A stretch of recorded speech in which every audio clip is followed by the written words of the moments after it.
A Declaration of the Independence of Cyberspace, as written by John Perry Barlow at the World Economic Forum in Davos, Switzerland, on February 8th, 1996. Governments of the industrial world, you weary giants of flesh and steel, I come from cyberspace, the new home of mind. On behalf of the future, I ask you of the past to leave us alone. You are not welcome among us. You have no sovereignty where we gather. We have no elected government, nor are we likely to have one, so I address you with no greater authority than that with which liberty itself always speaks. I declare the global social space we are building to be naturally independent of the tyrannies you seek to impose on us.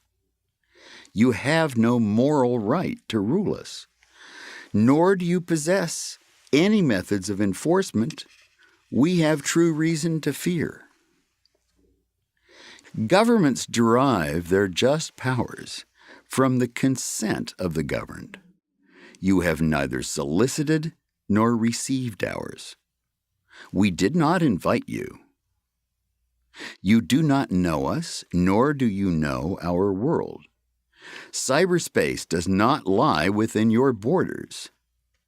Do not think that you can build it as though it were a public works project. You cannot. It is an act of nature, and it grows itself through our collective actions. You have not engaged in our great and gathering conversation, nor did you create the wealth of our marketplaces. You do not know our culture, our ethics, or the unwritten codes that already provide our society more order than could be obtained by any of your external impositions. You claim there are problems among us that you need to solve. You use this claim as an excuse to invade our precincts. Many of these problems don't exist. Where there are real conflicts, where there are wrongs, we will identify them and address them by our means. We are forming our own social contract. This governance will arise according to the conditions of our world, not yours. Our world is different. Cyberspace consists of transactions, relationships, and thought itself, arrayed like a standing wave in the web of our communications. Ours is a world that is both everywhere and nowhere. But it is not where bodies live. We are creating a world that all may enter without privilege or prejudice accorded by race, economic power, military force, or station of birth. We are creating a world where anyone, anywhere, may express his or her beliefs, no matter how singular, without fear of being coerced into silence or conformity. Your legal concepts of property, expression, identity, movement, and context do not apply to us. They are based on matter.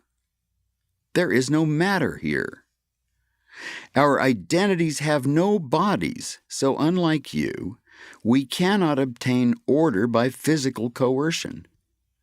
We believe that from ethics, enlightened self-interest, and the common weal, our governance will emerge.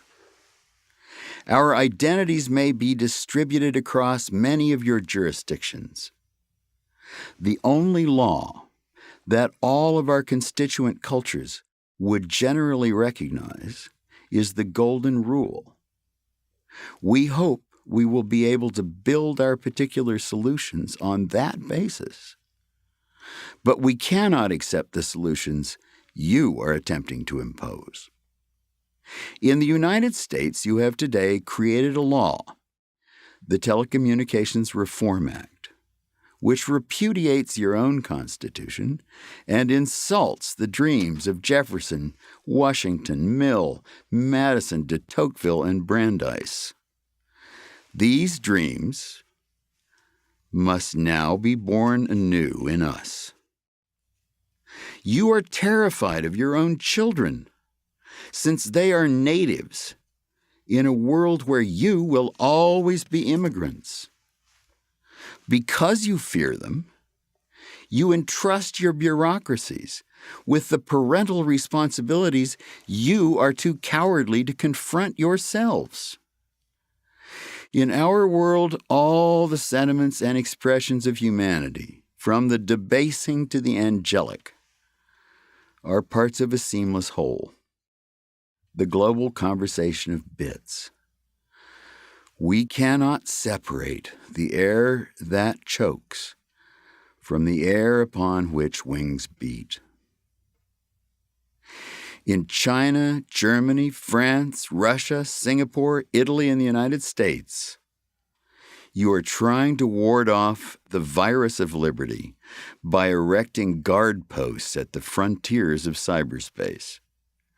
These may keep out the contagion for a small time, but they will not work in a world that will soon be blanketed with bit-bearing media.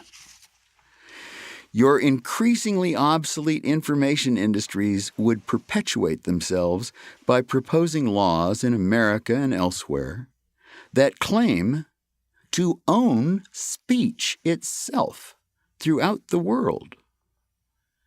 These laws would declare ideas to be another industrial product no more noble than pig iron.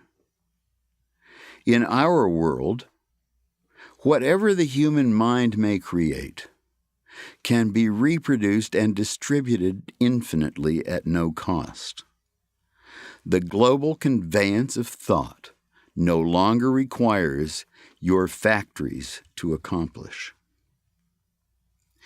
These increasingly hostile and colonial measures place us in the same position as those previous lovers of freedom and self-determination who had to reject the authorities of distant, uninformed powers.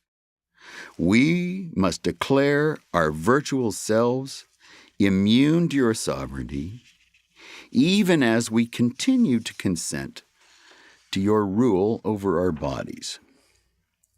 We will spread ourselves across the planet so that no one can arrest our thoughts. We will create a civilization of the mind in cyberspace. May it be more humane and fair than the world your governments have made before. Davos, Switzerland, February 8th, 1996, and read in New York City, July 30th, 2013.